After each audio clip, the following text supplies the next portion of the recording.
Never ever make this mistake while studying correlation. तो आइए ये समझते हैं कार्ल पियर्सन मेथड कोरिलेशन के साथ। तो आज का टॉपिक है कार्ल पियर्सन मेथड। तो सबसे पहले समझते हैं ये क्या है। तो ये वाइडली यूज्ड मेथड है जो कि यूज किया जाता है लीनियर कोरिलेशन निकालने के लिए between two continuous variables. Range इसकी -1 से +1 के बीच में रहती है और ये बेस्ट मेजर है for the straight line correlation between variables. दो बहुत इंपॉर्टेंट प्रॉपर्टीज हैं। पहला पॉइंट है independent of origin and scale. Origin मतलब प्लस या माइनस, स्केल मतलब मल्टीप्लिकेशन और division.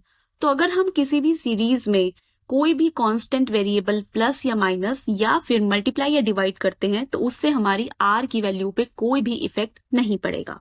And the second is geometric mean connection. मतलब आर की वैल्यू को हम लोग जो हमारे रिग्रेशन के कोफिशिएंट हैं उनके ज्योमेट्रिक मीन से भी निकाल सकते हैं।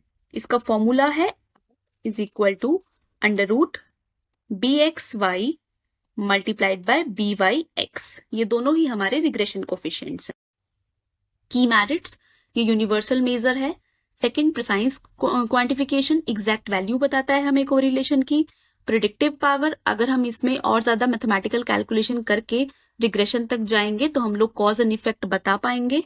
And the last is widely adopted. अगर हम डीमेरिट्स की बात करते हैं तो नो कॉजेशन प्रूफ, सिर्फ आर की वैल्यू से हम लोग कॉज एंड इफेक्ट रिलेशनशिप नहीं बता सकते। ये सिर्फ लीनियर रिलेशनशिप बताता है। एक्सट्रीम वैल्यू सेंसिटिविटी है, मतलब अगर कोई भी आउटलायर प्रेजेंट है तो आर की वैल्यू इफेक्ट करेगी। And the computation complexity, compute करने के लिए थोड़ा समय आपको देना। अब जो मेजर प्रॉब्लम है, जो मेजर मिस इंटरप्रिटेशन है बच्चे करते हैं जो बहुत कॉमन है, वो ये है कि अगर हमें आर की वैल्यू 0.7 या कुछ भी दे रखी है तो इसका मतलब ये नहीं है कि एक वेरिएबल का दूसरे वेरिएबल पे इम्पैक्ट क्या पड़ रहा है।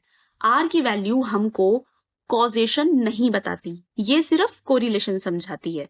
तो फॉर एन एग्जाम्पल, अगर r इज इक्वल टू 0.7 है, दैट मीन्स कि दो वेरिएबल्स के बीच में पॉजिटिव रिलेशन है। ये कोई भी इम्पैक्ट या कॉजेशन नहीं समझाती। उसके लिए हम लोगों को कोफिशिएंट ऑफ डिटर्मिनेशन का इस्तेमाल करना पड़ता है, जो कि हम आगे वाली वीडियोज में समझेंगे। तो ये है आज का question. Answer in the comment section.